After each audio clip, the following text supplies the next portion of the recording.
I didn't tell anyone I was going. That's the first thing I'm ashamed of. I told myself it was just a quick look, in and out. I'd take a few photos, poke around, get the feeling of the place, and leave. It was work adjacent, which is a lie I liked, because it made the decision sound responsible. I'd been collecting stories about old properties for a local blog. Nothing big. Lost places. Before and after.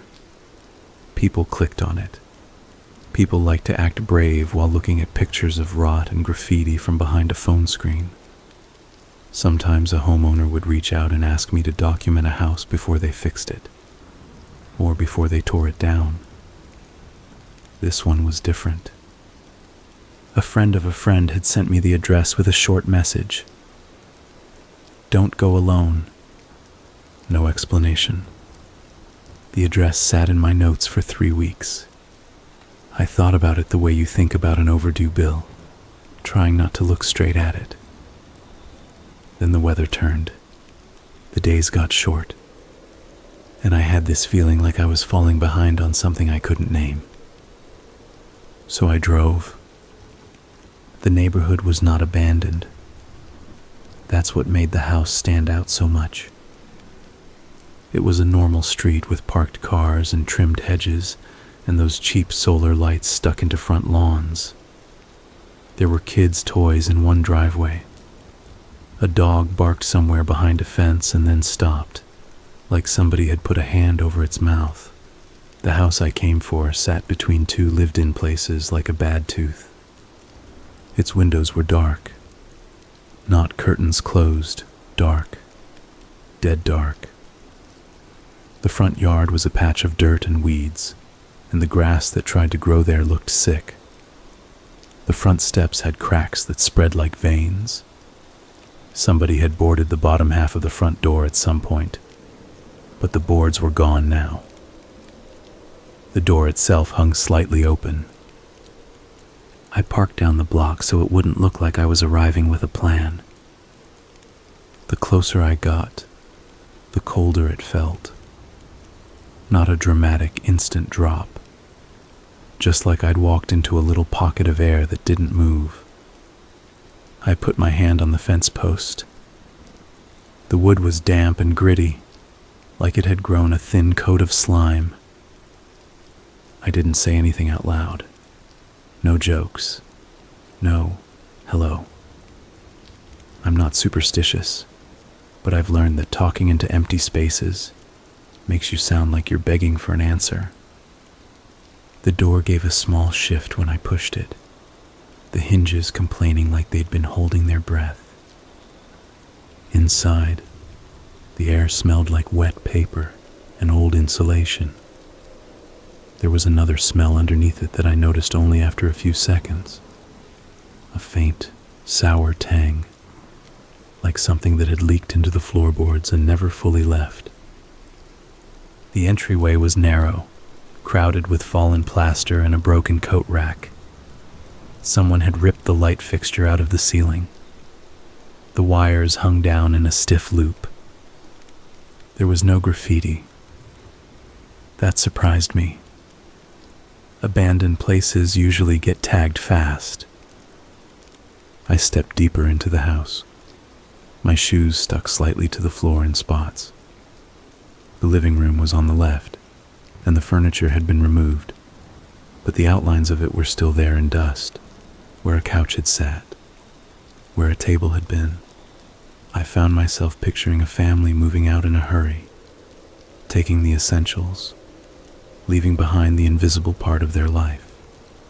On the wall was a square of cleaner paint where something had hung. A framed photo, maybe. A mirror. It left a pale shadow in a room full of gray. I took a few pictures, mostly to calm myself. When I'm looking through a camera, I can pretend I'm not really there. I'm just recording. It's a trick. The kitchen was at the back, cabinets open, doors hanging off, a pile of dishes and broken glass in the sink. The refrigerator was gone, but the rectangle where it had stood was black with mold. Something ran across the floor and disappeared behind a baseboard. Probably a mouse. The sound still made my skin tighten. I kept telling myself to leave. I could already write a post with this. Abandoned home in a quiet neighborhood. I had enough for a quick, safe story. But then I saw the basement door. It was in the hallway near the back, flush with the wall. The knob was missing, leaving a dark hole. The wood around it had scratches. Not the neat kind you get when someone moves furniture wrong. These were thin, repeated lines, like someone had dragged metal across it over and over. I stared at them longer than I meant to. The house was quiet, not peaceful, just waiting. I'd heard the rumor, of course, that something had happened in the basement, that a woman had died down there, that the house had been cleared out more than once and still wouldn't sell. Rumors stick to properties because people need reasons. Bad wiring, flooding, foundation issues. Those are normal. Those can be fixed. But when a house sits empty on a street full of families and nobody buys it, the reasons people make up get darker. I touched my phone in my pocket like it was a charm. The basement door did not have a lock. I put my fingers in the hole where the knob used to be and pulled. The door swung open slowly. Cold air spilled out. The stairs went down steep and narrow. No railing. The steps were worn in the center like a foot had walked them many times in the same place. The darkness at the bottom looked thick. I used my phone flashlight. The beam hit the first few steps and then lost itself. I stood there and listened. Nothing. Still, my body felt like it was bracing against a sound that hadn't happened yet. I started down. Every step creaked. It wasn't the gentle creak of an old house settling. It was sharp, like the wood was complaining about being used. About halfway down, I realized the smell was stronger. That sour old tang. The basement was unfinished, just concrete walls and a low ceiling. It was larger than I expected, spreading out into two sections. On the left, the ceiling dipped lower where pipes ran, thick and old, wrapped in dirty insulation. On the right, there was a partition wall made from rough boards, creating a narrow room inside the larger space. I kept my light on the floor as I stepped off the stairs. Water had pooled in places, dark patches on the concrete. There were footprints in the dust near the bottom step. Not mine. Not fresh exactly, but clear enough that I could see the shape. My first thought was that other people had been down here recently. My second thought was that this wasn't the kind of place people wandered into by accident. I moved my light across the floor. There were streaks in the dust like something heavy had been dragged. The partition room on the right had a door. It was closed. I felt my throat tighten. I told myself, it's just a storage room. I walked toward it anyway. The door was rough and cheap, like it had been slapped together. The knob was there, but it was rusted. Around the frame were more scratches, deeper. Some of them had lifted splinters. I reached for the knob and stopped. I don't know why I hesitated. I'm not some brave explorer. I'm a woman alone in a basement. My instincts were screaming. But there was something else too. Something I hate admitting. Curiosity. Not the fun kind. The kind that feels like you're being pulled. I twisted the knob. It turned. The door stuck for a second, then gave. Inside was a small room. The concrete floor was cleaner here, like it had been scrubbed. The walls were stained in long vertical lines. The air was colder. My flashlight beam caught a metal ring bolted into the floor near the center. Then another. Then another. 4 in total, set in a rough square. My stomach dropped. I backed up a step, and my heel hit something. A sound rang out, metal on concrete. I swung my light down. A length of chain lay half hidden under a sheet of old plastic. The links were thick. One end was snapped open like it had been forced. I didn't touch it. I didn't need to. I could see enough. This wasn't a place someone had stored Christmas decorations. A noise came from somewhere behind me. Not a voice. Not footsteps. A soft scrape, like fabric moving against concrete. I turned so fast my light jerked across the room. Nothing. The basement was the same. Stairs behind me, open space to the left, partition room around me. I stood still and listened. Again, that scrape. This time it came from the left, from the low ceiling section with the pipes. I took a step toward it and immediately wished I hadn't. The sound stopped. My own breath filled the silence loud and wet. I backed out of the small room and shut the door without thinking. Like closing it could make it not real. My hand shook on the knob. I wanted to run back up the stairs. Then my phone flashlight flickered. Not a full blackout, just a quick dip in brightness. I stared at the screen. The battery was at 70%. I'd checked before I came in. It flickered again. I felt heat rise behind my eyes, the kind that comes when you're trying not to panic. I started walking back to the stairs. The scrape sound came again, closer, from behind me. I turned, light up. Still nothing, but the air felt different, like it had thickened, like somebody else was breathing in the room with me.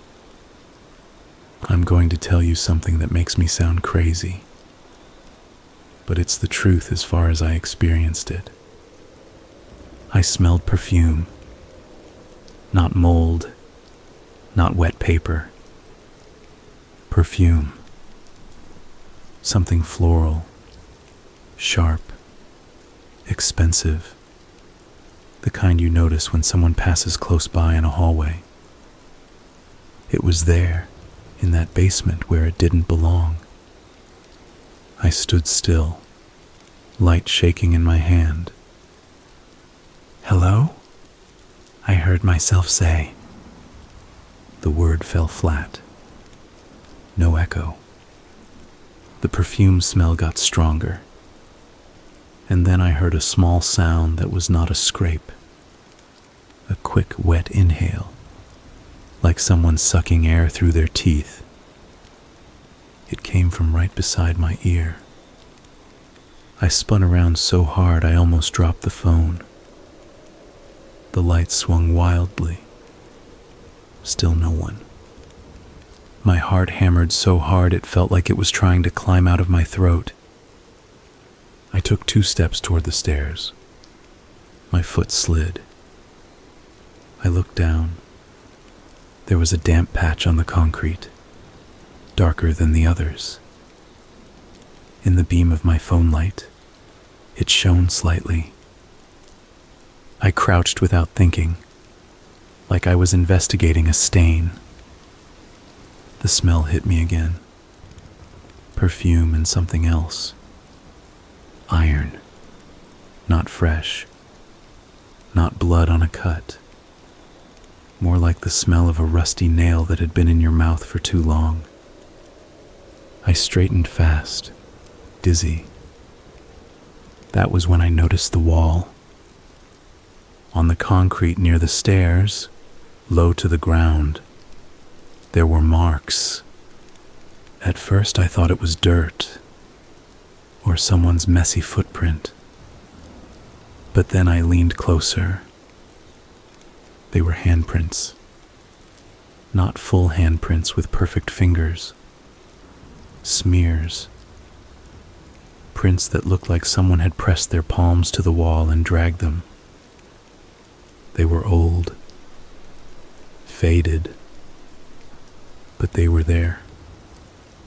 It felt like my body wanted to climb the stairs, and my mind wanted to stay and stare. I turned my light up along the stairwell.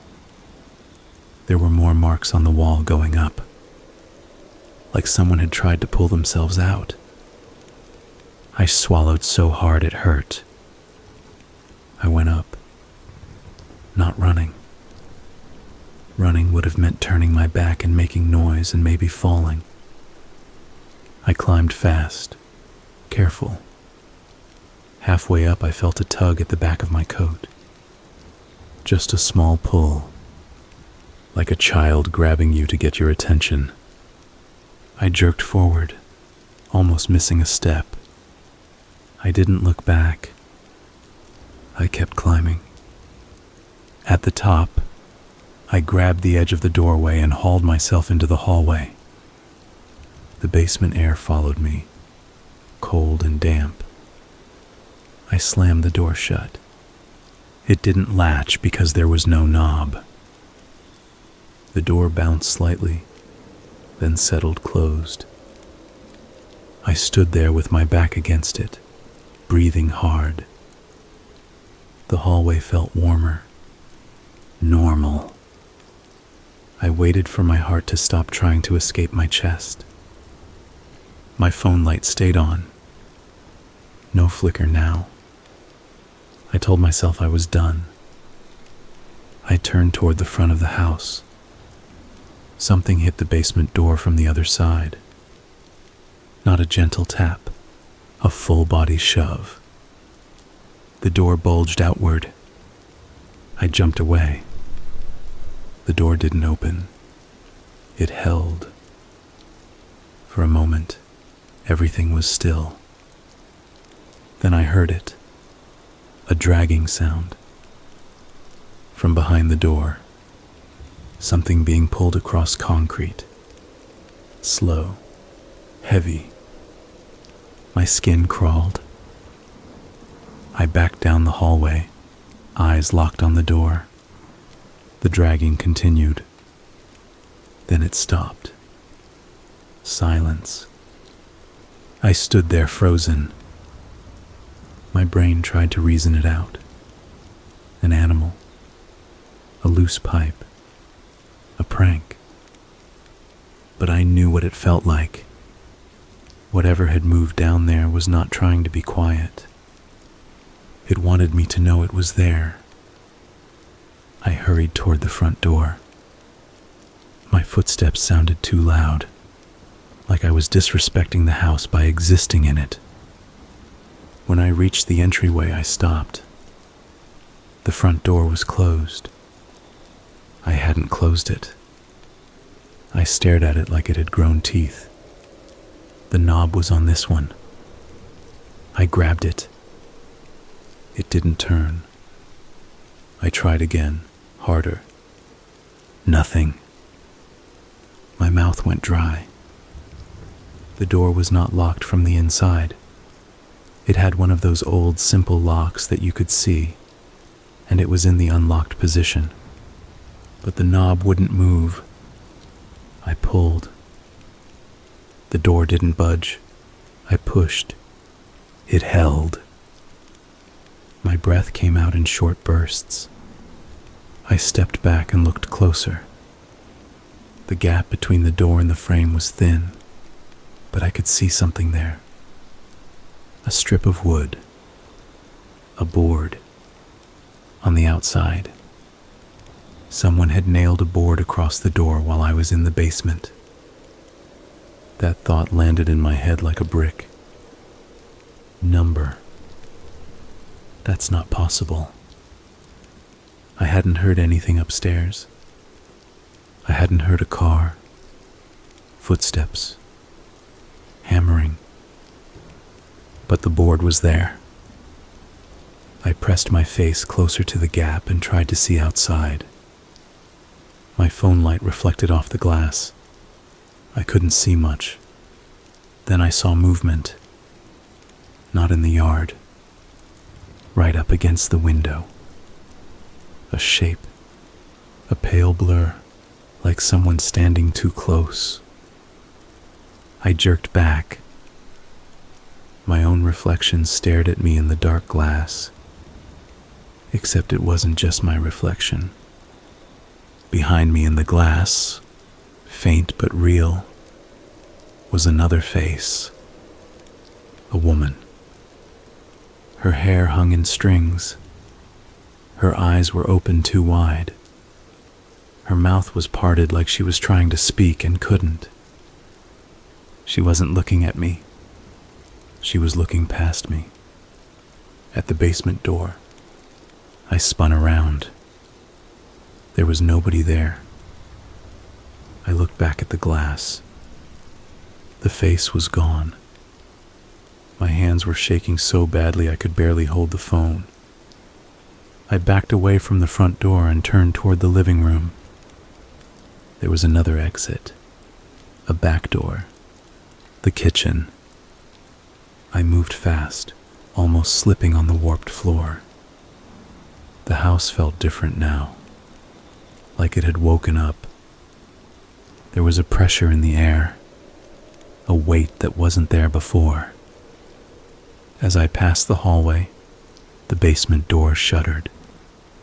I didn't stop to look. I kept going. The kitchen was dim, my phone light swallowed by the mold-stained walls. The back door was there. It had a window with cracked glass. I grabbed the knob. It turned. Hope flared. I pulled. The door opened a few inches, and then something yanked it from the other side. The door slammed shut so hard the frame rattled. My fingers slipped off the knob. The impact made my knuckles sting. I stumbled back. I stared at the door. There was no one outside. I could see the yard through the cracked glass, overgrown weeds, a fence, the back of the neighbor's garage. No person. But the door had been pulled. Hard. My chest tightened. I backed away, and my foot hit something on the floor. A small object. I looked down. A ring. A plain band, silver or white gold, half hidden under a layer of dust. It didn't look like junk. It looked like something somebody had worn every day. I bent and picked it up. The metal was cold. Too cold. As soon as it touched my skin, my head filled with a sound. Not a voice exactly. More like the memory of a scream. A raw, hoarse sound that hit me in the stomach. I dropped the ring. It clinked against the floor and rolled under the cabinet. I pressed my hands against my ears even though the sound wasn't coming from outside. I closed my eyes. I saw things. Not like a clear movie. Like flashes behind your eyelids. Concrete. Darkness. A woman's wrists, bruised and raw. Metal rings in the floor. A hand reaching toward the stairs. Fingers leaving smears. A mouth open. No sound coming out. I opened my eyes. I was standing in the kitchen, alone. My breath was ragged. The basement door banged again, this time harder. A crack ran down the hallway wall as if the house itself had flinched. I backed up until my shoulders hit the kitchen counter. I looked around for something, anything, to use as a tool, a weapon, a lever. There was an old broom handle in the corner, snapped in half. A drawer full of rusted utensils. Nothing useful. My phone. I pulled it up and tried to call. No signal. I stared at the screen. I had signal on the street. I checked. But inside the house there was nothing. No bars. My eyes filled with tears. Not from sadness, but from fear. From frustration. From the sick knowledge that I'd put myself here. The basement door went quiet.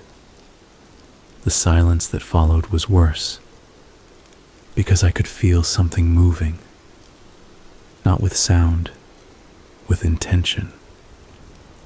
I turned slowly toward the hallway. The air was colder again, spilling out from under the basement door. A shadow stretched across the hall floor. Not from my light. From somewhere else, as if a light had turned on down there. My mouth went dry. The basement door shifted, just a little, like it was being pushed from the inside. Then it stopped. I stood still, frozen in the kitchen doorway. I didn't want to go back down. I didn't want to stay up here. I didn't want to be in that house at all. And then, very softly, I heard a sound that wasn't scraping. A voice. It was faint, like someone speaking through a thick wall. A woman's voice. She didn't say a full sentence. It was just 2 words. Don't leave. The way she said it wasn't pleading. It was flat, like a statement, like she was describing what was going to happen. I took a step back. My heel hit the cabinet. The kitchen light fixture, which I hadn't noticed before because it was dead, flickered. Once, then again. A weak glow filled the kitchen for half a second, turning the room a sick yellow. In that instant, I saw something on the wall by the back door. Writing, not graffiti. Scratches, lines cut into the paint.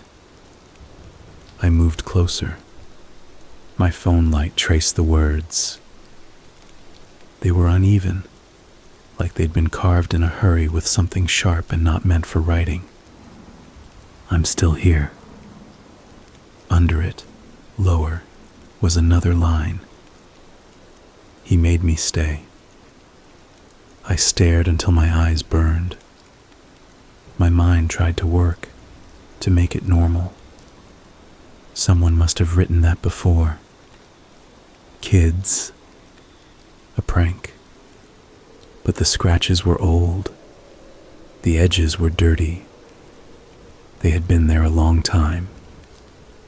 And I knew, deep down, that the message wasn't meant for me. It was meant for whoever came next. My hands went numb. I turned away from the writing. The hallway was darker now. My phone light barely reached the basement door.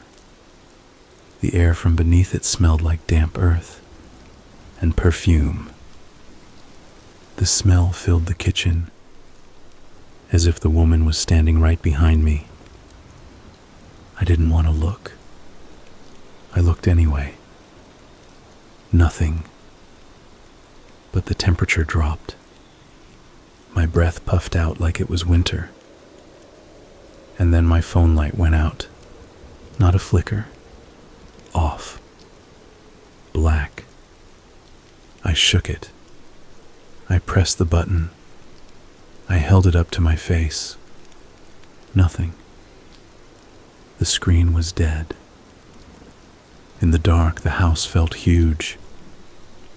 The silence was thick. And from somewhere in the hallway, from somewhere near the basement door, I heard something move. Slow. Close. Like bare feet on concrete. I stood there in the kitchen, blind. And I knew in my bones that I wasn't the only one trapped inside that house. Not anymore. I stood there long enough that my legs started to shake. The dark felt solid. I couldn't see my own hands. I could hear my breath and the slow drip of water somewhere deeper in the house. I tried the phone again, like a stubborn habit. Nothing. No screen. No vibration. Dead weight.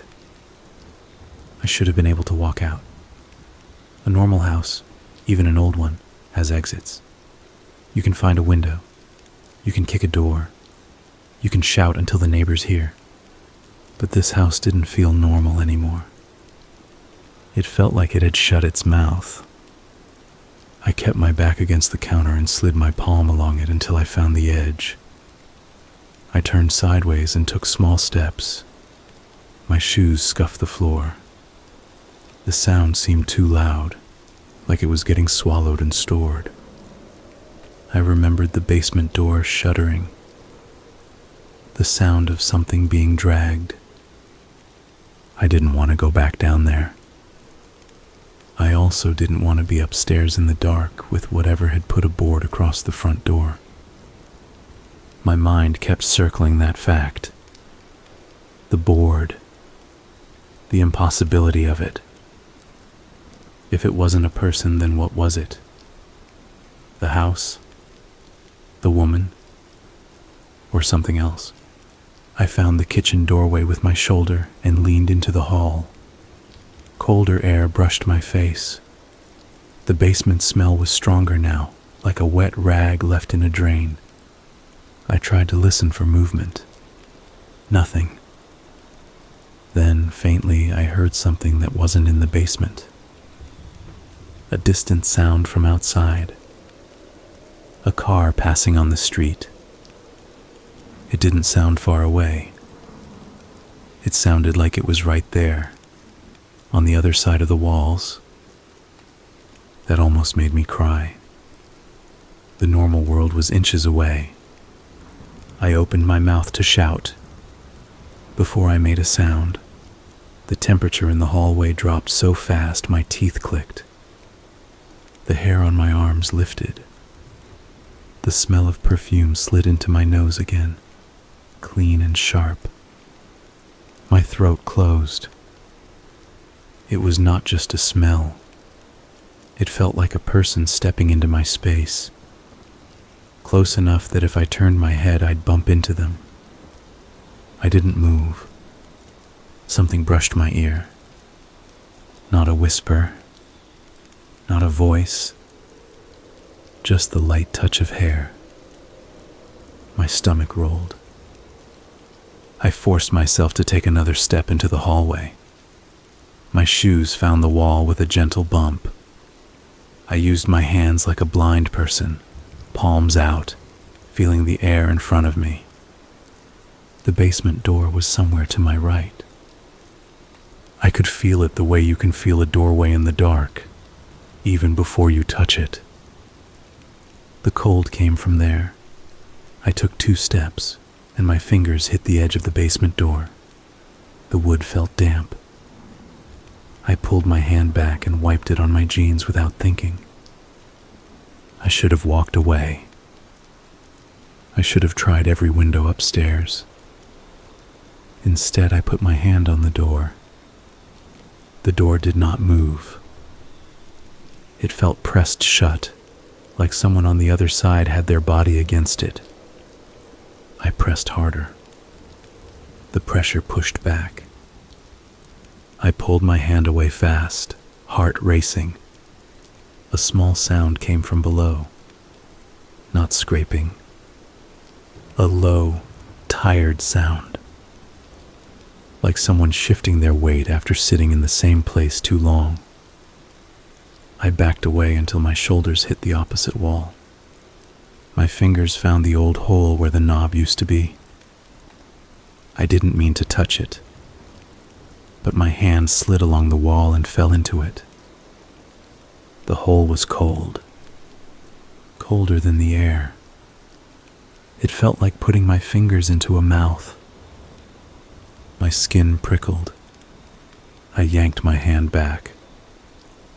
At the same moment, the basement door moved. Not a bang this time. A slow inward pull.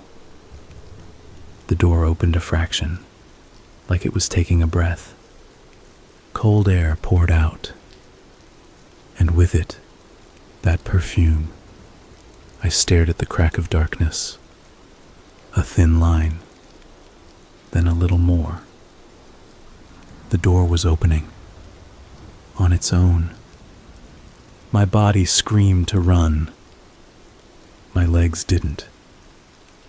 I stood there as the door swung wider, the space behind it swallowing what little light might have existed. There was no sound of hinges, no creak, just silent movement. The opening was an invitation or a command. I took a step back. The air changed again, like someone had stepped behind me. I turned my head and swallowed down panic. Still nothing to see. But the presence was there. Close. I heard that faint inhale again. The wet catch of breath. It came from the open basement doorway. Then I heard a voice. Not the same flat voice from before. This one was rougher, like it had been worn down. It was barely more than a breath. Come. I know how that sounds, like I'm making it up. But it didn't feel like my imagination. It felt like something using whatever was left of a voice. I backed away again. My heel hit the wall. I had nowhere to go without turning my back. The perfume smell thickened. And then, softer than before, right beside my ear, please. That word was different. It wasn't flat. It wasn't a threat. It had pain in it. It sounded like a woman who had asked for help and never gotten it. My eyes stung. I hadn't come here to be a hero. I hadn't come here to help anybody. I had come to take pictures and feel brave for a few minutes. But the word, please, got under my skin. Because it wasn't theatrical. It was desperate. I swallowed. Who are you? I whispered. No answer. The cold pressed against me like hands. My mind flashed to those metal rings in the concrete floor, to the smears on the wall, to the scratches cut into paint in the kitchen. I'm still here. He made me stay. My legs moved before I fully chose to. I stepped toward the open basement door. The dark beyond it felt deeper than it should. I put one foot on the top step. The wood creaked. Still no phone light, no flashlight. I could have turned back. I didn't. I went down. Slowly. Every step was guesswork. Halfway down, I touched the wall to steady myself, and my fingers met those old smears again. They felt rough, like dried paint. I imagined the hands that made them, and my stomach tightened. At the bottom, the basement air wrapped around me. The smell of mold and damp was strong. The perfume was stronger. I stood on the concrete and waited for my eyes to adjust. But there was no adjustment to make. It was almost completely black. Then, somewhere in the basement, a dim light turned on. It wasn't bright. It wasn't even steady. A single bare bulb hanging from a wire in the far left section flickered and held, casting a weak, uneven glow. I hadn't seen it before. I would have, unless it hadn't been on. The light made shadows stretch and wobble. Pipes along the ceiling threw long lines across the floor like bars. I could see the partition room door on the right. I could see the chain half hidden under plastic. And I could see the drag marks in the dust. They didn't lead randomly. They led from the stairs toward the partition room. My mouth went dry. I wasn't alone in my fear, but I was alone in my body. I stepped forward toward the light. As I did, the bulb flickered harder, like it didn't want to stay on. I lifted my chin and looked around. The basement looked bigger under light, but it also looked more real. Real meant the metal rings were not a bad dream. Real meant the stains were stains. Real meant somebody had done something down here. I moved toward the partition room door. The closer I got, the colder the air became. I could see now that the wooden door had newer scratches over older ones. Different depths, different angles. The fresh ones were shallow, like someone had tested the surface. The old ones were deep enough to break the wood. I reached for the knob. My hand hovered. I felt that presence again. Not behind me this time. Beside me. Like someone standing shoulder to shoulder in the dark. Then in my head I got an image that wasn't mine. A flash. A woman's face close to the floor. Her cheek pressed to concrete. Her eye open wide. Not fear, not surprise. Just a flat, stunned look of someone who has been in pain too long. My throat tightened. I twisted the knob. The door opened. The small room was lit just enough that I could see the metal rings in the floor. 4 of them. Bolted deep. The concrete around them was smoother, like friction had worn it down. There were other things now that I hadn't seen before. In the corner, a low shelf. On it, a box. Cardboard, soft with damp. And on the floor near the wall, something pale. A strip of cloth. Like a torn piece of a shirt. I stepped inside. The air was colder, and it carried that iron smell stronger. Not fresh blood. Not something you can rinse away. Something that had soaked into cracks. I crouched by the box. My hands were trembling. The cardboard gave under my fingers. The lid stuck. When I lifted it, the damp smell rose up. Inside were things that made my chest hurt. A small hairbrush. A cheap plastic one with a few strands of hair still caught in it. A pair of earrings. One broken. A wallet. The leather swollen with water. A folded piece of paper. a photo curled at the edges. I pulled the photo out carefully. It showed a woman smiling, not posed, not a perfect picture. The kind of smile you catch when someone turns their head and doesn't know you're aiming a camera. Her hair was dark, pulled back. Her eyes looked tired but kind. She had one hand lifted, mid-gesture, like she was about to say something. Someone had written a name on the back. The ink had bled, but I could still read it. Laura. I stared until my vision blurred. The presence beside me felt closer. The perfume smell grew thick. My breath came out shallow. I found you, I whispered. The room was silent. Then the bulb in the main basement flickered. The dim light dipped, then returned. The shadow of the partition door stretched across the floor.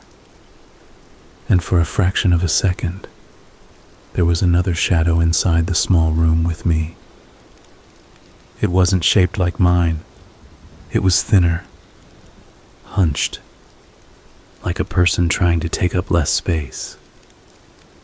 I turned my head fast. Nothing. But my skin was covered in goosebumps. I set the photo back in the box. I didn't want to take anything. It felt like stealing. It felt like touching a grave. Still, my hand moved to the folded paper. It was thick with damp. When I opened it, it almost tore. It was not a letter. It was a page from a notebook. The handwriting was rushed and uneven. The words were hard to read. I held it close to the bulb light outside the room. My voice came out quiet as I read. If someone finds this, please. I don't know where I am. I can hear people upstairs sometimes. I can hear cars. I can hear life. And I'm down here like I don't exist. The next line was smeared. He says he'll let me go if I'm quiet. He never lets me go. My throat tightened. There were more lines. Some of them just scratches, like the pen had cut the paper instead of writing. I'm not going to make it. I'm trying to remember my name so I don't disappear. Laura. Laura. The last line was barely legible. If you get out, tell someone I was here. My eyes filled. The basement felt like it was pressing closer. I folded the paper carefully and set it back. I stood up too fast and got dizzy. The room swayed. I grabbed the wall. As my fingers touched the concrete, another flash hit me. Not a clear memory. A sensory jolt. Cold concrete under cheek. Metal biting into skin. A voice above, calm. Footsteps. Then silence. The flash ended and I was back in my own body, breathing hard. I stumbled out of the small room and shut the door. My hands were shaking so badly I could barely grip the knob. When the door clicked closed, the bulb overhead steadied, like it approved. I stood in the open basement and tried to think. I needed to get out. I needed to tell someone. But my phone was dead and the doors were blocked. I looked at the stairs. The doorway above was a rectangle of deeper dark. I started toward it. As I did, the bulb flickered again. The light dimmed. The shadows deepened. And then the basement air changed. It wasn't just cold. It was heavy, like water. A sound came from upstairs. A real sound. Not scraping. Not whispering. A floorboard creak. My breath caught. Someone was in the house. For a second, I felt relief so strong it made me dizzy. A neighbor, a cop, a random person, anyone. Then another sound, a slow step, then another, measured, unhurried. My relief collapsed. The steps did not sound like someone checking a noise. They sounded like someone returning to a place they knew. I backed away from the stairs and pressed myself against the wall under the pipes. The bulb kept flickering. The basement was not bright, but it was enough that I could see my own hands now. I could see my breath. I held it. Upstairs, the footsteps moved, not searching, going straight toward the hallway, toward the basement door. My heart hammered. The basement door above creaked. It didn't slam. It opened. A slice of warmer air drifted down. Then light. A flashlight beam cut down the stairs, sweeping left and right. It was brighter than the bare bulb. It made the shadows jump. I stayed still. My body felt like a tight knot. A man's voice came from the top of the stairs, low, almost casual. Hello? He sounded like someone who already knew there was an answer. The flashlight beam moved again. It paused on the partition room door. It paused on the chain. It paused on the smears on the wall. Then it started down. One step, then another. Slow, careful. Like he was listening as much as looking. I pressed my back harder against the wall. My mind raced. I wanted to run up and past him. I wanted to scream. I wanted to hide and disappear. He reached the bottom step. His boots hit concrete. The sound was solid, human. He turned his flashlight across the basement. The beam passed over me. For a second, it lit my face. I didn't move. He didn't react. The beam moved on. He hadn't seen me. Or he had. And he was pretending. He stepped toward the partition room. His flashlight beam stayed steady. He moved like someone comfortable in the dark. He was wearing a jacket. His head was shaved close. In the weak light, I could see his hands, pale with thick knuckles. He stopped in front of the partition door. He tilted his head. He didn't look at the door. He looked beside it, at the wall, like he was looking at a person. My stomach turned. He spoke softly. Still awake? He paused, listening. No one answered out loud. The bare bulb flickered. He smiled. Not a nice smile, not a big grin, just a slight lift of the mouth like something amused him. I told you, he said. You don't get to leave. My throat closed. The words on the kitchen wall came back. He made me stay. The man reached into his jacket. I tensed. He pulled out something small, a key ring, a set of keys. He turned them in his hand, letting them jingle softly. Then he glanced up the stairs. Not with surprise. with a look like he was checking something. Then he said, still calm, "You brought someone."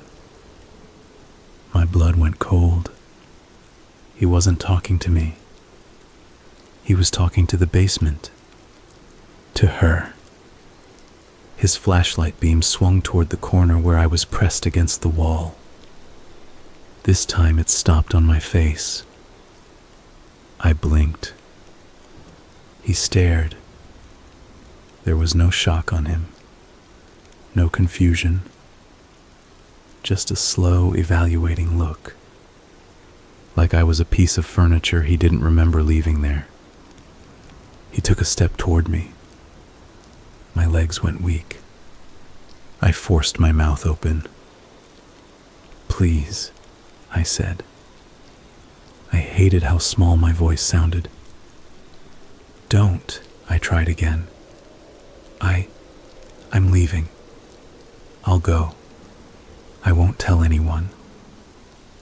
He smiled that tiny smile again. "You already know," he said. "That's the problem." He took another step. The basement bulb flickered. The light dipped. His flashlight beam trembled. He frowned like the bulb's behavior annoyed him. "Stop that," he said. Not to me. The bulb steadied. He looked back at me. His eyes were dull, not dead. Just flat. He spoke like he was explaining something simple. "This house eats attention," he said. "People come in. They look around. They leave. They forget. That's how it's supposed to work." My mouth went dry. He stepped close enough that I could smell him. Not perfume. Something chemical. Sharp. Like cleaning solution. He lowered his voice. "You went where you weren't supposed to go." He tilted his head. "What did you find?" I didn't answer. He reached out. I flinched. His hand closed around my wrist. His grip was strong. Not frantic, controlled. He pulled me away from the wall. My shoes scraped. Panic surged. I twisted, trying to yank free. He tightened his hold and my bones felt like they might pop. I gasped. He didn't look angry. He looked bored. He dragged me across the basement floor toward the partition room. I kicked at his shin. He didn't even grunt. My shoe hit hard and my toes went numb. He opened the partition door with his free hand. The room yawned dark behind it. The metal rings in the floor caught the flashlight beam and flashed. I started crying. Not loud. Just a wet, helpless sound. He pulled me to the threshold. I grabbed the doorframe, fingers digging into splinters. He yanked. My hands slipped. My body lurched forward. I felt the cold concrete under my knees. Then something happened that still makes my skin crawl when I think about it. The man froze. Not slowly. Instantly, like someone had flipped a switch. His grip loosened. His flashlight beam wobbled and swung toward the wall. He turned his head slightly. His eyes shifted, tracking something I couldn't see. His mouth moved, but he didn't speak. He swallowed. For the first time, his calm face changed. It wasn't fear. It was irritation. And underneath it, something like worry.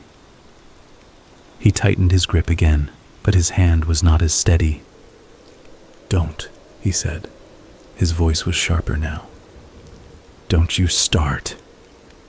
The basement bulb flickered wildly. The shadows bounced. The temperature dropped. The perfume smell flooded the room so fast it felt like breathing it. The man's flashlight beam dimmed. He shook it like it was broken. The beam sputtered. Then, in the dim light, I saw something on his wrist. A bruise. Old. Finger-shaped. As if someone had grabbed him hard. My breath caught. I understood something in a sick flash. He wasn't just a monster who did this once and left.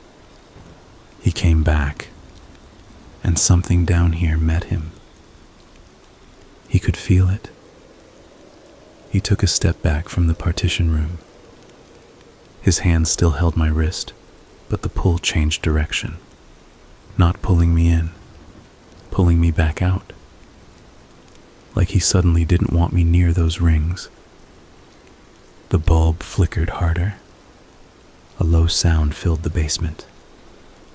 Not a voice, not words, a vibration. Like the air itself was humming. The man's face tightened. He snapped his head toward the stairs. He moved as if he'd decided something. He yanked me with him. We stumbled across the basement floor. I tried to pull free. He didn't let go. We reached the bottom of the stairs. He pushed me up the first step. Move, he hissed. I almost laughed, a sharp, hysterical sound, because he was ordering me like I was the problem. I climbed. He followed close behind, dragging me, pushing me, not letting me slow. Halfway up, he looked over his shoulder. The basement below us was darker. The bulb had gone out. Only his flashlight beam remained, and it was weak. Something moved in that darkness. Not a shape, a change. Like the darkness itself had leaned. The man's breathing changed. He made a sound under his breath. Not a word. A curse. He shoved me harder up the stairs. At the top, he pushed me into the hallway. The basement door swung partly closed behind us. He slammed it shut. His hand released my wrist. I stumbled and caught myself against the wall. My wrist throbbed. I looked down and saw red marks where his fingers had been. He stood over me, breathing hard now. His calm was cracking. He pointed his flashlight at my face. "What did you see?" he demanded. I shook my head. I didn't want to answer. I didn't want to give him anything. He leaned closer. His eyes were sharp now. "I asked you," he said. Before I could speak, the air behind him shifted. The hallway got cold. The perfume smell bloomed. The man froze again. His flashlight beam swung slightly, like his hand trembled. His eyes went unfocused. Not like he was daydreaming. Like he was looking at something right in front of him that I couldn't see. His mouth opened. He whispered, "No." The word came out like it hurt. I stared at his face. Something was happening to him. His skin seemed to tighten. His jaw clenched. His breathing turned shallow. The pressure in the hallway built, like air before a storm. Then I heard it. A sound from inside the walls. Not pipes. Not settling. A dragging sound. But not from the basement. From the hallway itself. like something heavy being pulled across wood. The man's eyes widened. He tried to step back. His foot didn't move. It was as if the floor had grabbed him. His mouth twisted. He looked down, confused. Then his face turned toward me. For the first time, I saw actual fear on him. Not panic. Not wild terror. Just the cold realization that whatever he had controlled before was not under his control now. He raised his flashlight like it could protect him. "Stop," he said, voice shaking. He spoke into the air. "Stop it! You can't." His words cut off. His body jerked. Not like a seizure. Like someone had yanked him by the collar from behind. He stumbled. His flashlight fell, rolling on the floor. The beam swung in a circle, catching the ceiling, the walls, my legs. Then it landed on the basement door. The basement door was opening, not slowly, not quietly. It flew inward. Cold air blasted into the hallway. The perfume smell hit like a wave. The man shouted. A real shout, the kind you make when pain surprises you.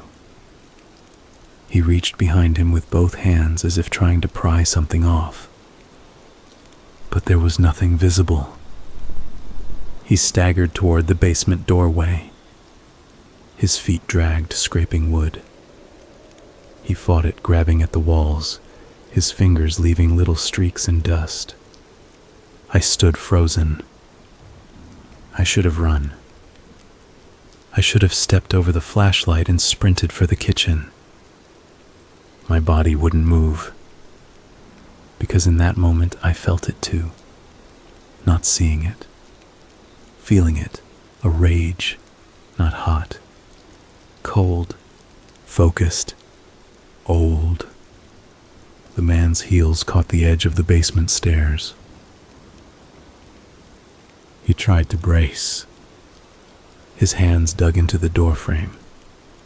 His fingernails made a sound against wood. He screamed again, this time with panic. "I'm sorry," he blurted. The words poured out like he didn't control them.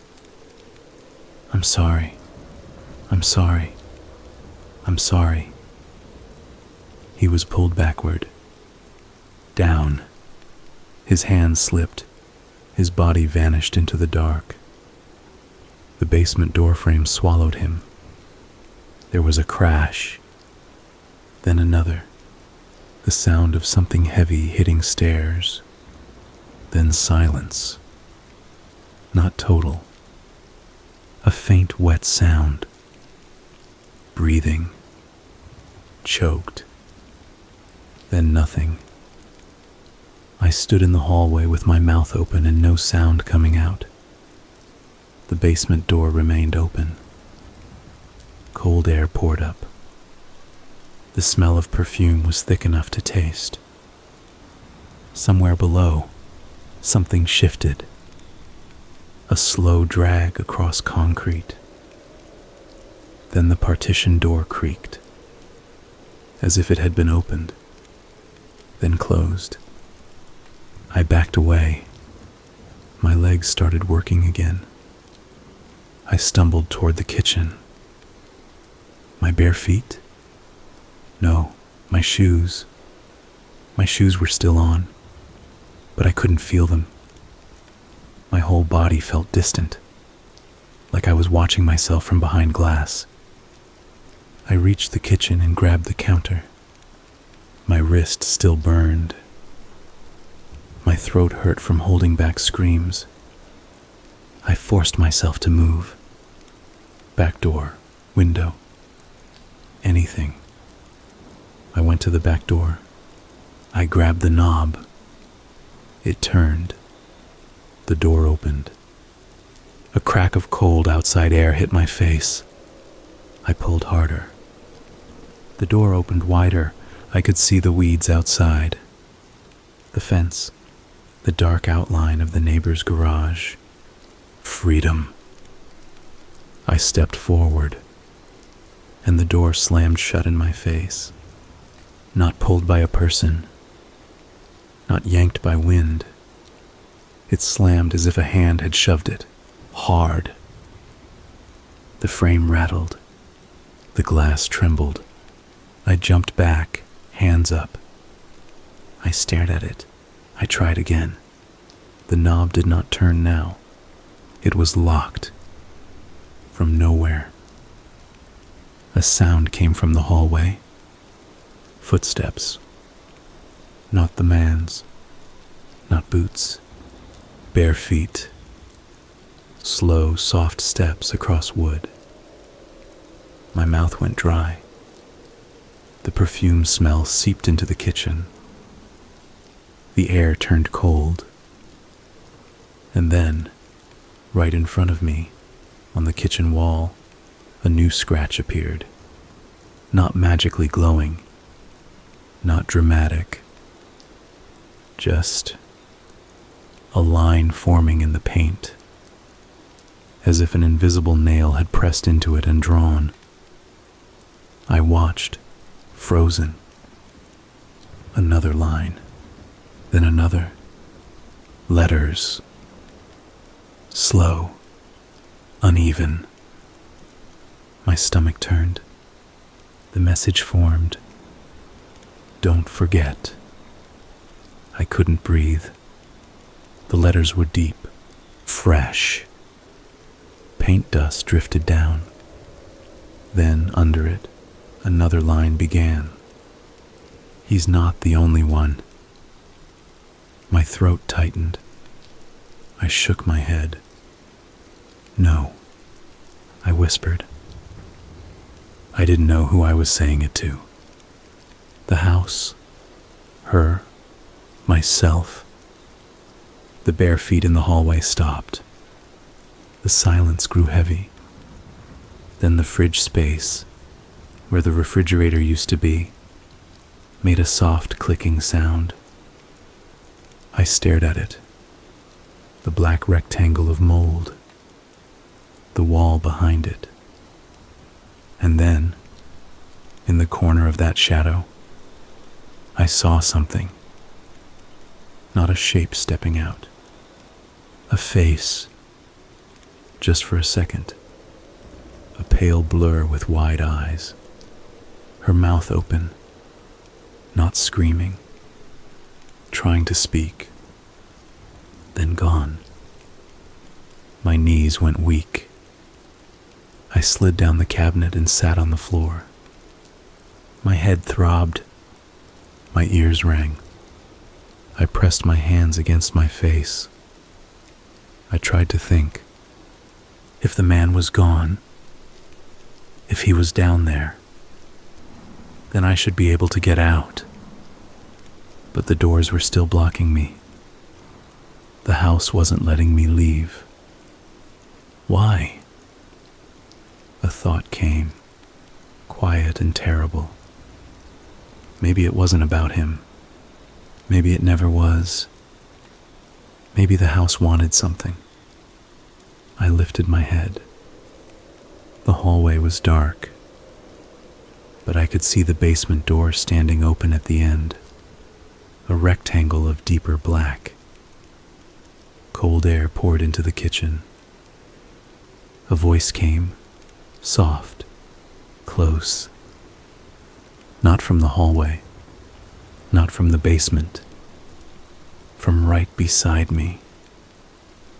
I didn't mean to, the woman's voice said. It sounded strained, like it hurt to use. My eyes filled again. I didn't turn. I didn't want to see her. I didn't want that image in my head. But I answered anyway, voice shaking. What do you want? Silence. Then softer. Out. My throat tightened. You're dead. whispered. It felt cruel to say, but it was true. The air near my shoulder grew colder. Her voice came again. "I'm here," she said, not contradicting me, just stating the part that mattered. I swallowed. "Let me go," I said. My voice broke. "I'll tell someone. I will. I'll call the police. I'll come back with people. I'll do whatever. Just..." The perfume smell thickened, and then the pressure in the kitchen shifted. The air moved. Not like wind, like someone pacing. Her voice came out sharper. "They didn't listen," she said. In my head, I saw flashes again, not clear. A man talking calmly, a phone ringing upstairs, a woman's muffled yelling, then silence, then laughter, not hers. I flinched. I felt tears run down my face. "I'm listening," I said. It was the only thing I could offer. The silence stretched. Then in that rough, tired voice, "He made me small." The words were simple, but the meaning landed like a punch. I closed my eyes. "I'm sorry," I whispered. The house creaked above us. A slow groan like an old person turning in bed. Then, far away in the front of the house, something thudded. A board. Falling. My head snapped up. I stood fast, legs unsteady. I ran to the living room window. The curtains were gone. The glass was dirty. I wiped it with my sleeve and peered out. The front yard was dim. The street beyond looked normal. A car parked at the curb. The neighbor's porch light. The world. I rushed to the front door. I grabbed the knob. It turned. My heart leapt. I pulled. The door opened. Cold outside air hit me. I could see the steps, the yard. I stepped forward. Then I felt it. A hand. Not physical, but a grip around my ankle. It yanked. My foot flew out from under me. I hit the floor hard. My chin struck wood. Pain flashed white. The door slammed shut. The lock clicked. I lay there stunned. My mouth tasted like copper. My jaw ached. I pushed up on shaking arms. Tears blurred my eyes. "No," I said louder now. "No, no, no." The house was quiet. Too quiet. Then the woman's voice came again.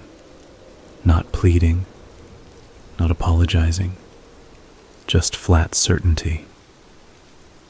"You can't leave," she said. I stared at the door. My heart pounded so hard it hurt. "Why?" I choked. "Why are you doing this?" The perfume smell filled my nose. Her voice came in a small, bitter whisper. "Because you can." My throat tightened. I didn't understand. Then another flash hit me. A different one. A woman, Laura, on the basement floor. Her wrists raw, her voice hoarse, saying the same word. "Why?" No answer. Just time. Just cold. Just the feeling of being ignored. The flash ended and I gasped. I understood then. and I hated it. She didn't want to hurt me because she enjoyed it. She wanted to hurt me because she needed someone to carry her pain, because she had been alone with it, because nobody had looked hard enough, because the world had moved on. I crawled backward until my back hit the wall. My hands were dirty. My chin throbbed. I wiped my mouth and my fingers came away red. Not a lot. Just enough. I pressed my palm to my chin and tried to steady my breathing. "I'll remember you," I said. My voice sounded stupid, thin. "I already do. I saw your name. I found your..." The house creaked. A slow, heavy sound. Then the woman's voice, closer than before. "You'll forget," she said. The words were quiet, like a secret. "You all forget." My stomach twisted. "I won't," I said. I meant it. I really did. The perfume smell thickened. And then, like a hand squeezing my skull, another wave of images hit. Not just flashes. A flood. Basement darkness. The metal rings. Her wrists pulled tight. Not gore. Not cinematic horror. Just the awful reality of someone stuck. Hours that turn into days.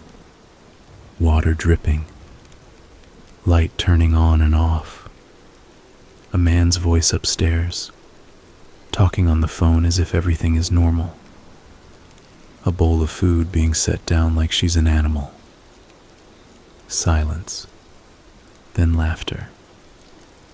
Then the smell of cleaning chemicals. Then the smell of perfume trying to cover it. I clutched my head. "Stop," I whispered. The images didn't stop. They pressed into me, forcing me to feel them. Not just seeing, feeling. The helplessness, the humiliation, the anger, the slow, grinding realization that nobody was coming. I screamed. It came out ragged and ugly. The house swallowed it. No neighbor shouted back. No dog barked. It was like the sound never reached the street. The images eased. I lay on the floor, shaking. My chest hurt. My eyes burned. I knew something now. This wasn't just a ghost story. This was a trap. The house didn't want witnesses. It wanted replacements. I forced myself to stand. My legs wobbled. I grabbed the wall, then the door frame, and made my way toward the hallway. The basement door stood open. Cold air poured up. The darkness below looked thicker than before. I didn't want to go. I also knew I couldn't stay upstairs forever. If the house wanted me down there, it would keep pushing until it got what it wanted. I moved toward the basement. My footsteps were slow. Each one felt like walking toward a mouth. At the top of the stairs, I stopped. I stared into the dark. The bare bulb was off again. No light below. But I could smell her perfume. Strong. Waiting. "I'm not going to be you," I said into the dark. My voice echoed slightly down the stairwell. "Do you hear me? I'm not." Something cold brushed my wrist. Not the man's grip. Lighter. But it made my skin ache. Her voice came soft, right behind me. "I didn't want to be me either," she said. I turned. I shouldn't have. There was nothing there. But for a moment, the air held her outline. A woman-shaped absence. Like the space where a person should be, with the edges wrong. Then it dissolved. My stomach rolled. I turned back to the stairs. I started down. Each step felt like a surrender. Halfway down, the smell changed. Not just damp, not just perfume. A stronger chemical smell. Bleach. My skin prickled. At the bottom, the basement was not empty. The man lay on the concrete near the stairs. His flashlight was gone. His body was twisted slightly, like he'd fallen hard. He wasn't moving. I stood there frozen. I didn't want to look. I couldn't stop myself. I took a cautious step closer. His eyes were open, staring, not at me, at the ceiling. His mouth was partly open. There was something around his neck that hadn't been there before. Not a rope, not anything I could name. Just a dark mark, like bruising, finger-shaped. My stomach turned. I backed away. My foot hit something. A set of keys. I stared. The same key ring I'd seen him holding. It lay in the dust, dull. I crouched slowly and picked it up. The metal was cold, but not like the ring in the kitchen. This was normal cold, human cold. I turned it in my hand. There were several keys, old keys. A small tag with a number. I didn't know what they went to. But keys meant locks, and locks meant doors. I looked up at the stairs. I wanted to run. The basement air felt thick again. The presence was here, not behind, all around. The partition door creaked, just slightly, like someone nudging it. I stared. It creaked again, then stopped. I swallowed. I forced myself to move. I didn't go into the partition room. I couldn't. Instead, I stepped carefully around the man's body and headed toward the shelf where I'd found Laura's things. The box sat there, damp and sad. I stared at it. "I'm going to get you out," I whispered. I didn't know what that meant. I didn't even know if it was possible. But the words came out anyway. The bulb flickered once, weak, then held. A dim glow returned. Not bright, but enough. I took it as permission. I opened the box again. My hands shook. I pulled out the wallet. It fell apart in my hands. Inside, damp cards, a driver's license. The photo matched the one I'd seen. Her name was there. Laura with a last name that smudged in the damp. I could still make out most of it. The date of birth. The address. I stared at the address. Not this house. A different street. A different place. She had lived somewhere else. This house wasn't her home. This was where she'd been put. My stomach tightened. I lifted my gaze. The basement felt smaller, the ceiling lower. the air heavier, the presence pressed close. Not angry, expectant, as if it had been waiting for me to do this. I took out the notebook page again. My hands were shaking so hard the paper trembled. If you get out, tell someone I was here. I will, I said. I meant it. I stood with the paper and the license in my hands. I took a step toward the stairs. The air tightened. A cold grip closed around my ankle again. I stumbled. My hand slapped the concrete. Pain shot up my palm. The keys clattered. The paper slid. The presence pressed harder. I looked down. There was nothing holding me. But my ankle felt pinned. I tried to pull free. It didn't move. My breath came fast. Stop, I gasped. I'm trying to help you. The perfume smell filled my nose. Her voice came out close, strained. Help, she repeated, like she was tasting the word. Then softer, stay. My chest tightened. No, I said. I pulled harder.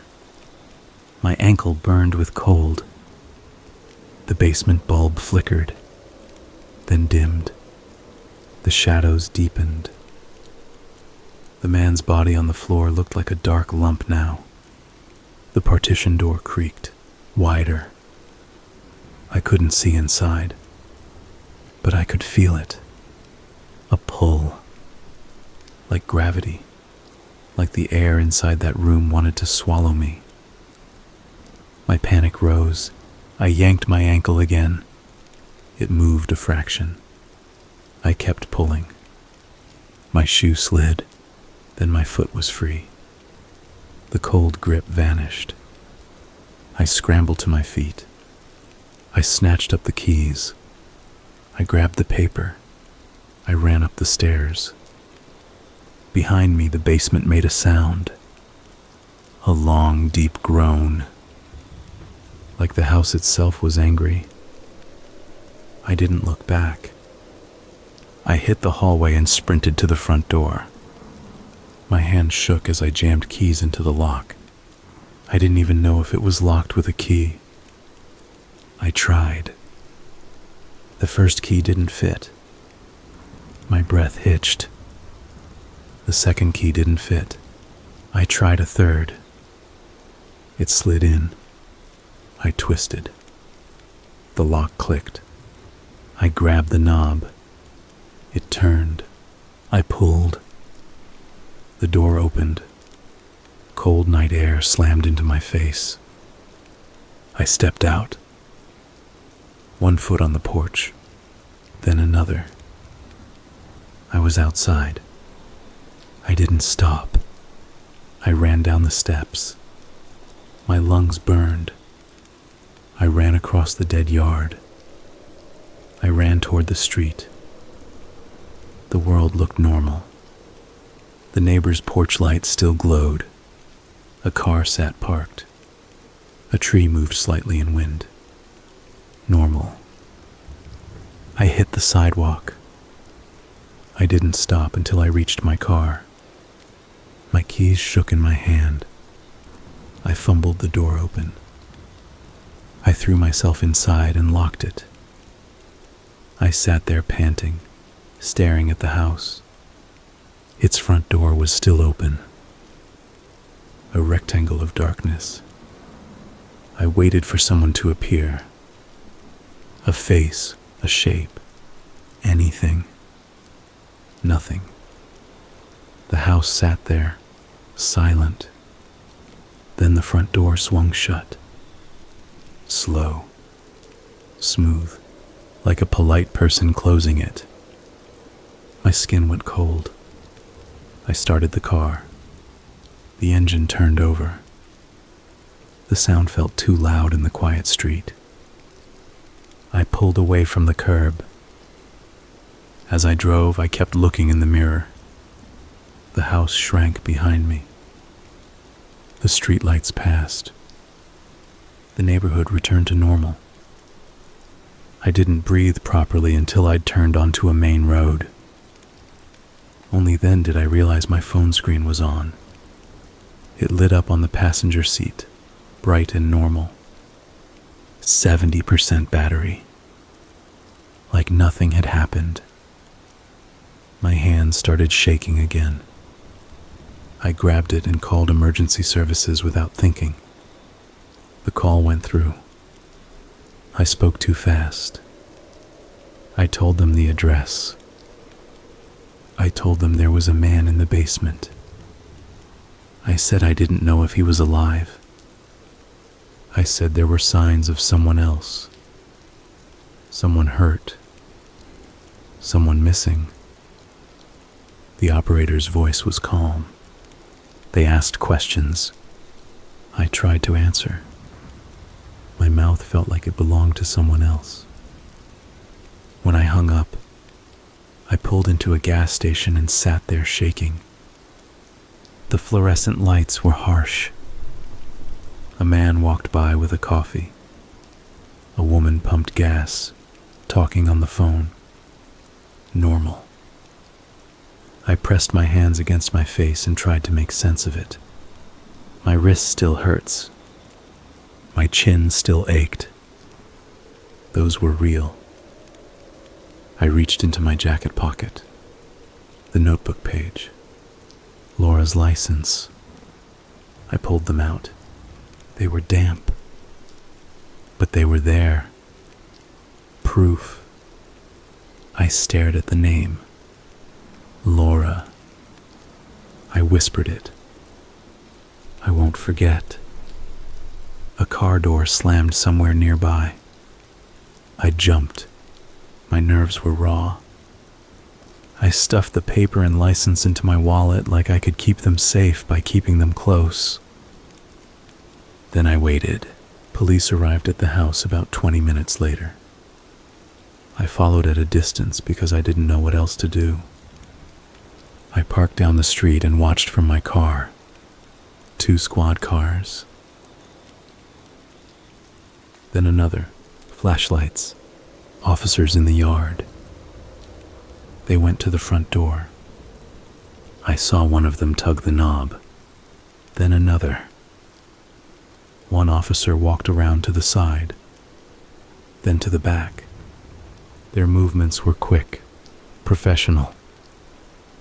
I wanted to get out of the car and run to them. I wanted to point and shout and show them the paper. But my body felt stuck. I watched instead. After a few minutes, one officer walked back to the street and looked down at the ground by the porch. He crouched. He picked up something. A board. He held it up and showed another officer. They talked. Then they went back to the door. One of them kicked it. Hard. The door didn't move. I frowned. It had opened for me. I'd locked and unlocked it. I'd stepped through it. But now it wouldn't move. The officers tried again. Still nothing. My stomach tightened. An officer went to the window and shined a flashlight inside. He leaned closer, then jerked back. He said something to the others. I couldn't hear. They moved with more urgency now. One officer spoke into a radio. A few minutes later, another vehicle arrived. Then another. They brought equipment. They moved like they were preparing for something more than a simple welfare check. I should have felt relieved. Instead, dread spread through me, because I could feel it, even from my car. That pocket of cold, that stillness. The house was watching. A toe of my attention pulled toward it like a hook. I looked down at my phone. I had a missed call, then another, unknown number. I stared. I didn't answer. A text came through. No number attached, just a blank sender. The message read, "Don't forget." My blood went cold. I stared at my phone until my eyes burned. Another message arrived. "Come back." My hands went numb. I looked up. Across the street, the abandoned house sat quiet. Then, in the front window, I saw a shape, a face.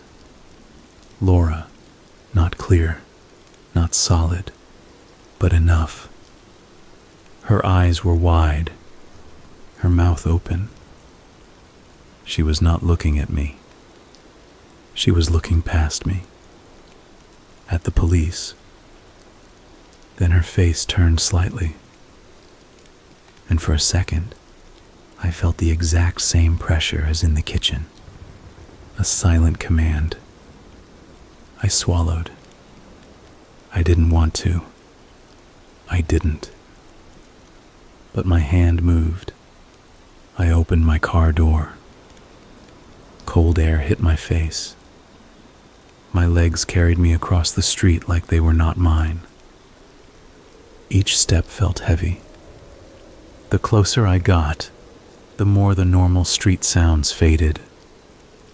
The porch light next door seemed dimmer. The police voices sounded distant, like the house was wrapping its own quiet around itself. One officer saw me and raised a hand. "Ma'am, stop," he called.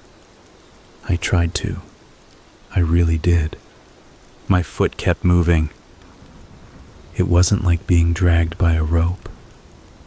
It was like agreeing with something I didn't want to agree with. My mouth went dry. I held up my hands. "I was here earlier," I said. My voice sounded strange, thin. "I called. I have something." Another officer approached, cautious. He asked questions. I answered. I pulled the notebook page and the license out of my wallet. My fingers shook. The officer took them and looked. His expression changed. He didn't say anything, but I saw the shift.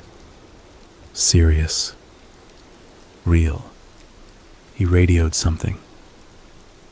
They asked me to step back. They told me to stay with an officer.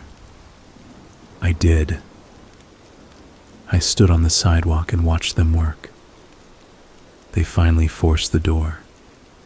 It took effort. It didn't swing open like it had for me. It fought. When it gave, it was like breaking something. They went inside. Flashlights swept. The house swallowed them. Minutes passed. Then more. I waited with a headache pounding behind my eyes. A faint perfume smell drifted on the wind. It shouldn't have been outside, but it was. I wrapped my arms around myself. The officer standing with me asked if I needed medical attention. I shook my head. I didn't know how to explain the feeling that my ankle still hurt even though nothing had touched it. After what felt like forever, an officer came back out. His face was pale. He spoke to the others in a low voice. More radios, more cars. An ambulance arrived, then a van. People in gloves. They carried bags. I watched, sick. They brought out a body, covered, on a stretcher. The man. They didn't look at me. I didn't look too closely. It was enough. Then they went back in. More time. More waiting. The night deepened. The neighborhood stayed quiet. Not because it was peaceful. Because people know when to keep their curtains closed. An officer returned to me. He asked me again what I'd seen. I told him everything I could. He listened. He didn't laugh. He didn't roll his eyes. But I could see that the parts about perfume and voices sat wrong in his head. He didn't know what to do with them. I didn't blame him. Then he asked me something that made my stomach drop. "Are you sure this is the right house?" I stared. "What?" He gestured toward the property. "The address you gave us," he said. "It's not listed as vacant. It's not on any city record as abandoned." I blinked. "That's not possible," I said. He looked uncomfortable. "There's no power connected," he said. "No water, no mail. But the records don't show it as, not like the way you described." My head felt fuzzy. I looked at the house. The windows were dark. The porch sagged. The yard was dead. It was the same house. Then he said, "We found something in the basement." My throat tightened. "What?" He hesitated. "Not just him," he said. "There's evidence." He looked down at his notes. He spoke carefully. "There are signs someone was kept down there for a long time." I felt my knees go weak. I leaned against my car. "Did you find her?" I asked. My voice came out small. He frowned. "Who?" My mouth opened. "Laura." But when I tried to say it, my tongue felt thick. The name slipped away like a dream. My stomach turned. I pressed my fingers to my temple. "Laura," I forced out. The word sounded wrong, like I'd copied it from someone else. The officer glanced at the license in his hand. He looked back at me. "That's the thing," he said slowly. "This license, it doesn't match any current missing persons report in our system." My skin went cold. "That can't be right," I said. He gave me a look that said he didn't enjoy this. "We'll check older records," he said. "State databases, neighboring counties. But we also found writing on the walls." My throat tightened. "What did it say?" He looked down, then up. It said, he read slowly, "I'm still here." My blood ran cold. He continued. "He made me stay." I swallowed hard. My hands were shaking again. "And another," he said. "Don't forget." I stared at him. The words landed in me like stones. He watched my face. Then he asked quietly, "Are you okay?" I wanted to say yes. I wanted to say no. Instead, I heard myself say, "I don't think she's gone." He didn't answer. He just gave a tight nod like he'd heard worse things than that on long nights. They eventually told me I could leave. They asked for a statement later. They told me someone would call. I got in my car and drove home on autopilot. The streetlights blurred. My hands stayed clenched around the steering wheel. When I got to my apartment, I turned on every light. I locked the door. I checked the windows. I stood in the middle of my living room and listened. Normal. Quiet. I sat on my couch. My phone buzzed. A new message. Blank sender again. You're not done. My stomach dropped. I threw the phone onto the cushion like it was hot. I sat there shaking. I told myself it was a prank. Somehow. But who would prank me with a blank number? Who would know what I'd seen? I tried to sleep. I didn't. Every time I closed my eyes, I saw concrete. I saw metal rings. I felt cold around my ankle. At some point, I got up and went to the bathroom. I looked at my chin in the mirror. A bruise was already forming. I touched it gently. Pain flared. Real. Then I saw something else. On my wrist. Under the red marks from the man's grip. A darker bruise. Finger-shaped. Smaller than his. Like a woman's hand. My throat tightened. I backed away from the mirror. I washed my face. The water was warm. It should have helped. It didn't. When I went back to my living room, my phone was lit. It wasn't ringing. It was recording. Voice memo. A timer counting up. I stared. I hadn't started it. I stepped closer. The screen showed it was capturing sound. I stopped it with a shaking thumb. I hit play. At first, there was only the quiet hiss of my apartment. Then faintly, a woman's voice. Not in the room. On the recording. It sounded like it came through a wall.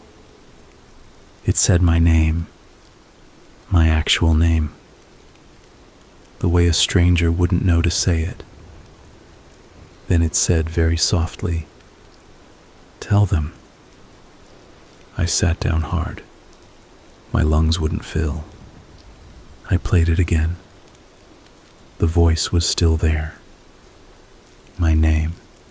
2 words. Tell them. I thought about that notebook page. If you get out, tell someone I was here. I thought about how the officer said her name didn't match any report. I thought about forgetting, about how my mouth had struggled to say Laura. I understood the trap now. It wasn't just the house keeping her. It was time. It was the world moving on. It was records getting lost, people dying, names becoming dust. She was stuck because she had become easy to ignore. And now she was trying to put that weight onto me. I spent the next day doing nothing but reading. I didn't go to work. I didn't answer calls. I sat at my laptop and searched old news archives, missing persons, unsolved cases, names. I found too many. Women who vanished. Women whose stories ended in a short paragraph. Women whose photos looked like the one in the box. Smiling in a way that made my chest ache. And then, buried in an old local paper, I found it. Not her name, not clearly, but a story. A woman last seen leaving a restaurant. A car described. A suspect questioned and released. A house house on a quiet street mentioned as part of the search. The article didn't say they found her. It said the lead went cold. It said the family kept hoping. It said the case was still open. I stared at the screen. My hands were shaking. I clicked through more. Older articles. A mention of a house that sat empty for years. A rumor. A complaint from neighbors about strange lights. Then silence. No follow-up. No resolution. I felt sick. I called the number the officer had given me. I told him what I'd found. He listened. He said they were already digging. He said they'd found more than they expected. He didn't say what. He didn't have to. I hung up and sat there with my hands shaking. And in the quiet, my apartment went cold. Not the whole room. Just a pocket of air by the door. The smell of perfume drifted in. I didn't turn. I stared at my laptop. I did it, I whispered. I told them. Silence. Then her voice, close, not angry, not grateful, just tired. They'll forget again, she said. My throat tightened. No, I said. I didn't know if it was true. I just needed it to be. The pressure by the door shifted, like she was leaning closer. How long? She whispered. I swallowed. I don't know, I said. And then, because honesty felt like the only thing I had left, I added, but I won't. The silence stretched. The perfume smell lingered. Then her voice came, very soft. Say it, she said. My stomach tightened. Say what? My name, she said. My mouth went dry. I could feel the name slipping already, like a word you forget while you're trying to remember it. My brain flashed to the license in the box, to the ink on the photo. Laura. I forced it out. Laura, I said. The air by the door seemed to ease, like a lung releasing breath. I heard something faint, not a voice. A small sound like someone swallowing back a sob. Then silence again. I sat there and waited. Nothing happened. No slam. No cold grip. No scratching on walls. Just the normal hum of my refrigerator. The distant sound of a neighbor walking down the hall. Normal. I should have felt relieved. I did for about a minute. Then my phone buzzed. Blank sender. A final message. You said it. Now you carry it. My stomach dropped. I stared at the words. I tried to delete the message. It wouldn't delete. I turned the phone off. It turned itself back on. The message stayed. I sat there, breathing shallow. I realized something in that moment, even if she stopped haunting me, if that's what you want to call it. She had already put herself inside me.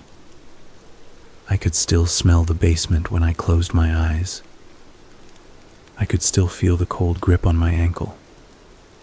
I could still hear that flat voice. Don't leave. I didn't go back to that house. I didn't need to. A week later, the news reported an arrest. Not the man. He was dead. Someone connected to him. Someone who had known. Someone who had helped cover things up. They said they were reopening old cases. They said they were looking for other victims. They said the basement had evidence that pointed to more than one person. He's not the only one. I watched the report with my hands clenched. I should have felt like justice was happening. Instead, I felt hollow. Because I knew something the reporter didn't. The house wasn't just a crime scene. It was a mouth. And it had tasted someone's pain for so long, it didn't know how to close. That night, I woke up in the dark. Not because of a sound, because of a smell. Perfume. My heart started pounding. I lay still, eyes open. The room was cold. Not all of it. Just the space at the foot of my bed. I couldn't see anything, but I could feel it. A presence, waiting. I swallowed. "Laura," I whispered. The cold eased slightly. Then her voice came. Not close. Not inside my ear. Inside my head. "You promised," she said. I stared into the dark. "I told them," I whispered. Her voice came again. "Again," she said. I understood. This wasn't a one-time task. This was a sentence. A life sentence. As long as she existed as a restless thing, she needed someone alive to keep saying her name into the world, so she didn't dissolve. So she didn't become just a rumor. I lay there, exhausted. "I'll do it," I whispered. The cold eased. The perfume smell faded. I lay in my bed with tears drying on my cheeks. I didn't sleep. Because in the quiet, I realized the last part. The part that made my stomach twist. If she needed me to carry her name, then what would happen when I died? I thought about the house. About how it had felt like it was collecting attention. I thought about the metal rings, about the box of personal items, about the writing carved into walls, messages left by people who had been trapped in someone else's story. The house didn't just keep bodies, it kept staying. It kept the pattern. It kept the hunger. And now that hunger knew me. I sat up in bed and grabbed my phone. I opened the Notes app. My fingers shook. I wrote her name at the top. Laura.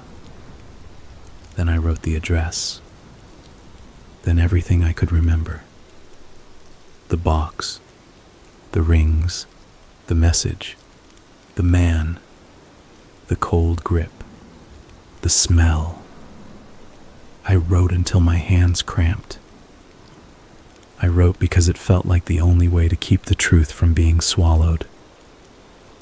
When I finished, I saved it. Then I made copies. I emailed it to myself. I sent it to a friend. I printed it. I tucked it into a folder with my important documents. I made it harder to erase, because that's what she was afraid of. Not dying. Being erased. Weeks passed. The police called again. They asked more questions. They said they were making progress. They said families were being contacted. They said names were being connected to evidence. I said Laura's name every time I spoke to them. I said it to the officer, to the detective, to a woman on the phone who sounded like she hadn't slept. I said it until it felt like a prayer. And the haunting, if that's what it was, changed. It didn't stop, but it softened. The perfume smell came less often. The cold pockets in my apartment eased. The messages stopped. Sometimes, late at night, I would feel a presence by my door. Not demanding, just there. Like someone sitting quietly, listening. And when I whispered her name, the air would ease. I don't know if she ever truly left. I don't know if she was ever capable of leaving. I only know what happened the last time I drove past that street. I didn't plan to. I wasn't trying to tempt fate. I took a wrong turn after an appointment and ended up close. My hands tightened on the steering wheel. My chest hurt. I told myself I would keep driving. Then I saw it. The house. It was surrounded by tape. Work trucks, people in hard hats. They were boarding it up. Not the quick, lazy boards like before. Real work. Real ceiling. They were closing it. I pulled over across the street and watched. My heart pounded. I didn't get out. I just stared. A man lifted a sheet of plywood to cover a window. For a second, the glass reflected the street. Cars, sky, my face, and behind it, faint, like a smudge, I saw her. Laura. She wasn't twisted. She wasn't screaming. She didn't look like a horror movie. She looked tired. She looked like a person who had been waiting a long time. Her eyes met mine, and for the first time I felt something from her that wasn't hunger, not rage, not desperation. Relief, just a small easing, like a knot loosening. Her mouth moved. No sound reached me through the glass, but I understood anyway. Thank you. Then the plywood went up. The window disappeared. The house became a blank face again. I sat in my car and breathed. The air outside was normal. No perfume, no cold. Just autumn air and distant traffic. I drove away. That night I woke up once. No smell. No cold. Just my own heartbeat. I lay there in the dark and whispered her name one more time, softly, into the room.